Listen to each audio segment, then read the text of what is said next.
Did you know that most people fail in business not because they don't have money, but because they actually hold on to it? And to be honest, playing defense with your money is the fastest way to stay broke. First, I want to talk about the scarcity mindset. Now, having a scared approach is something I've had before. I don't want to be a hypocrite, and I also don't want to try and paint a picture that is not genuine, right? I've been scared. I've been so scared that I didn't want to spend money on products, so I brought cheap ones and had to deal with the repercussions later. I hurt my brand because I was known as the guy with the cheap products, the products that fall apart. And while again, these are all things you probably would expect me to say, I will tell you this: there is a moment where I think every entrepreneur goes through being scared and having a scarcity mindset as far as not really wanting to spend because you think that having $500 in your savings account is beneficial rather than turning that 500 to 15. But I would be a liar if I didn't also say trying to turn that 500 into 1500 could also be reversed, and you can turn that 500 into $0. Now, I will be honest with you guys. I've been in positions to where I've lost several thousands of dollars trying to do a bunch of different risky things, and this has put me in a position to where times I wanted to quit. And one thing I will say, I've never failed putting things in and working my ass off to get things out. So there's been times where I put money into something and I let it sit and do its thing, and then I failed. But that's the point. When you put money into something, you're going to actually not let it sit there and do its own thing. You're going to work harder, you're going to promote more, you're going to market more. And it's like, instead of using a scarcity mindset of just going to your phone and looking that you have money in your bank account, being happy, use the mindset of understanding that, okay, my bank account is pretty low right now. It's because I invested so much.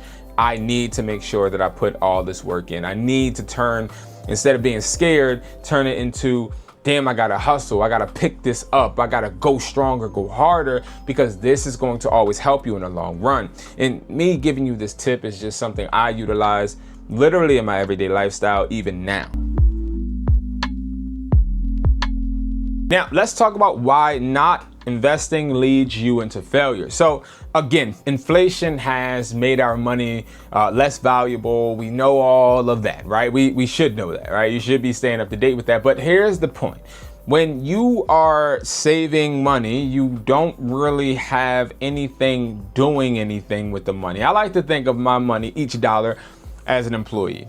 And do I want my employees to sit in the break room just because we don't have customers on the floor right now? Or do I want to send my customers outside of that store to go and get people to come in? That's the way I think of it. And I think a lot of us, we don't really imagine money as a living organism because it's not. And we have so much propaganda where either you think money is everything or you think money is nothing, and money is root of all evil, or money is actually what brings happiness. See, I think there's so much propaganda out there that people have picked a side.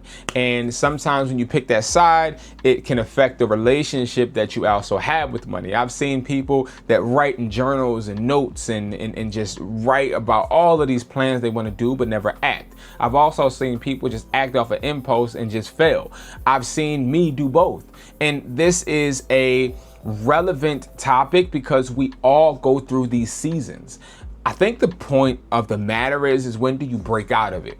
When do you get tired of being broke? And maybe you have some money, but you're not content. You're not happy with how much you have. When do you get tired? When do you push yourself harder? When do you actually say, I gotta do more? A lot of people don't have that switch. And I've learned that throughout the recent years of just looking at my peers. A lot of people do not have what it takes to actually push themselves more. Take this, for example. I was on a trip, and I'm on a trip with a bunch of different people, and all they wanted to do was things that felt good in the moment. And I remember waking up, and one day I said, hey, I'm going to actually go and hit the gym. The guy was like, hit the gym on vacation? I said, yeah, I'm gonna have to hit the gym. And he was so shocked because he couldn't fathom that I would hit the gym on vacation. And that's sort of kind of the stigma, right? Vacation is where you're supposed to relax and waste all of your money so that when you come back, you gotta go back to work and work overtime just to recoup. That type of example hits the hammer on the nail when it comes to why you're not investing, or why not investing equals to your failures. Because when people try to tell you that money is meant to keep instead of meant to spend, or money is meant to spend when you have the allotted funds 5 times the amount that you want to buy, all of these things are propaganda and things that are meant to keep you low. I know that we may disagree on this, but this is from my experience. When it comes to investing, you're going to lose whether you spend it now or later, because you're either going to miss a trend or you're going to take advantage of one. Regardless, the money is always going to be utilized as a tool to teach you a lesson. And you should always be open to utilizing your money in different scenarios that logically make sense, that you know you have a risk, but you also have a reward that is evenly accomplishable. Or if you do fail, you know that lesson is going to be able to put you in a better position anyway.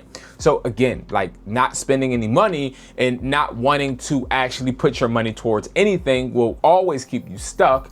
And you're always going to be victim to the propaganda that they put out there to actually keep you lower than what you're meant to be. And I genuinely believe that, and I'm careful with my words, there's a lot of things out here that are trying to keep us in check. And I think when you break out of that, you struggle.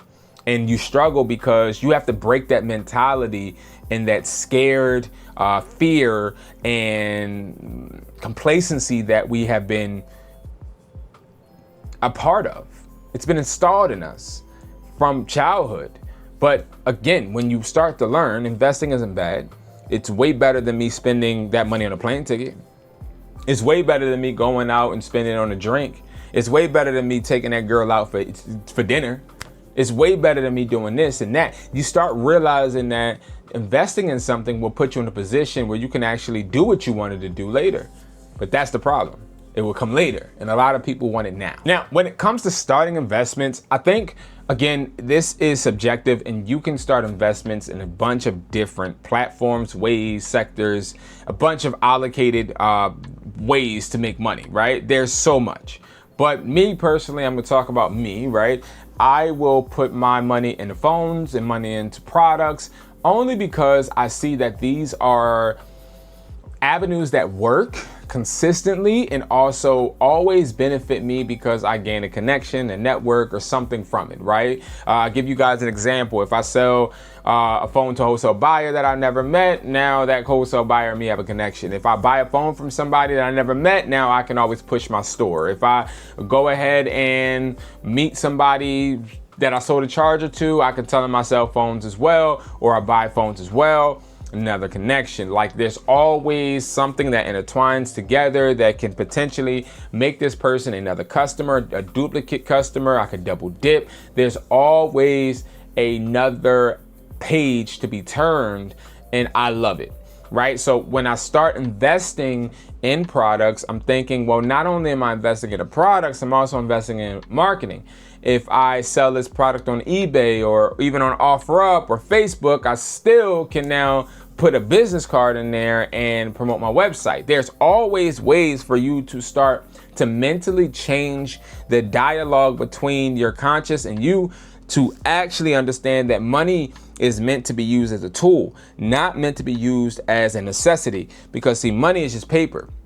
Really, it's cotton. But money is something that we do not necessarily need to have value for. Instead, we should have value for what the money does, because somebody that has a bunch of money that spends it on nothing, it never equated to the value it could have with somebody that valued it differently.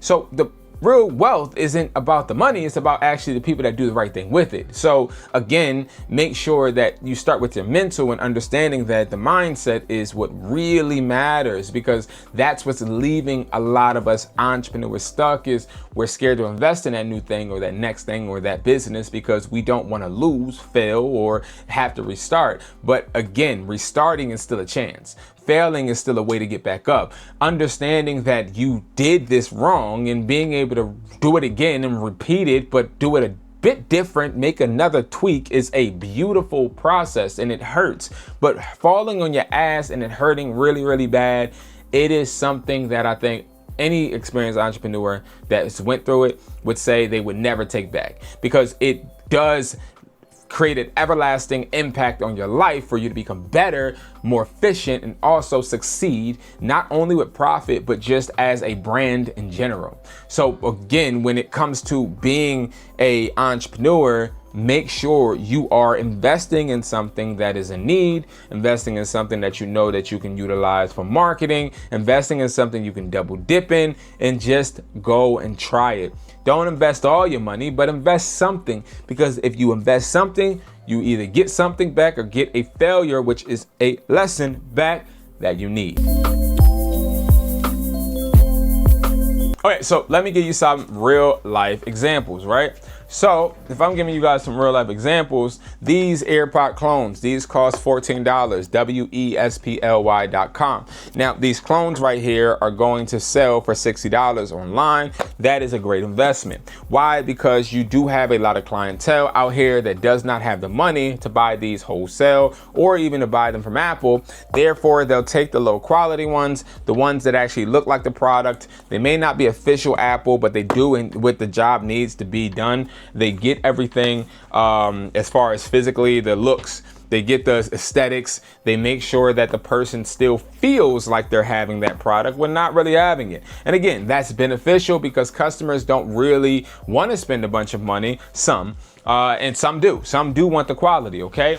And then you can have something like this. This is the iPhone Type-C headphones, right? You can use this with Android or you can use it with iPhone. Again, very good investment, because now you see that Apple has pivoted from selling the Type-C Lightning ones to now the Type-C ones because of the new port with the iPhone 16. You invest in these, now you're selling headphones for not just the 16 model, but the 17, the 18, and more, right? So you're investing to get ahead of the curve. Again, something like this, the Labubu dials, these are really good. You invest in these are trending, seasonal. They're really, really hot right now. And of course, you invest in something like chargers. Chargers are always gonna help you win, always gonna help you make good money, not just because they're chargers, but because they're in need no matter what. This is 6 foot. This right here is 3 feet, 3 foot, one of these, but these are the regular ones, the USB to Type-C. These ones right here still sell. These right here, you can get a 10 pack for $15, sell this and make around $25, or sell each for $3.50, or bundle them in different ways. You have MagSafe charge. I can keep going, guys. There's so many different ways, and I sell these products on WESPLY.com. I sell a bunch more, and there's a bunch of wholesale products. Of course, we have the Max clones as well. You have so many different products that you can actually sell, be able to flourish, and make money with. All you have to really do, again, is invest and believe in yourself. Make money work for you. Don't work for the money. See, when you start idolizing money and you start putting money before you actually put your freedom, and before you put your ideas, before you start to create, instead of creating, you feel like you don't want to lose, so you don't invest. You are actually hurting yourself in your progression. And that's exactly what they want, because that's what keeps you under. That's what keeps you working for the person that actually did invest, that person that actually did create and believe in their dreams. So guys, thank you so much for watching. I just thought this would be an interesting video to bring to you guys, because again, I think, we all have these issues. We all have a scarcity mindset at times. I still do at times, but then I have to snap myself out of it and realize that investing into something is always going to bring me something back. And if anything, if I fail at everything, I'll always be able to take a lesson from it, and I'll be back in no time. So guys, thank you so much for watching. I appreciate you guys. If you guys need any help, make sure you guys contact me. Comment below if you guys have a scarcity mindset, or what tips you use, or if you even don't agree with me. Comment below and let me know your perspective. I definitely want to hear it. And of course, make sure you guys like this video. And if you need any help, go to hustletaught.me.com. That's where I give you guys a bunch of free tools, but also paid tools, phone flipping price list, checklist, a bunch of reselling courses, and of course, I have my classes. The product reselling class every Wednesday, 9 p.m. Phone flipping class every Tuesday, 9 p.m. You can get those tickets at hustletaught.me.com for $27. Thank you guys so much for watching. I'll see you guys in the next video. Peace.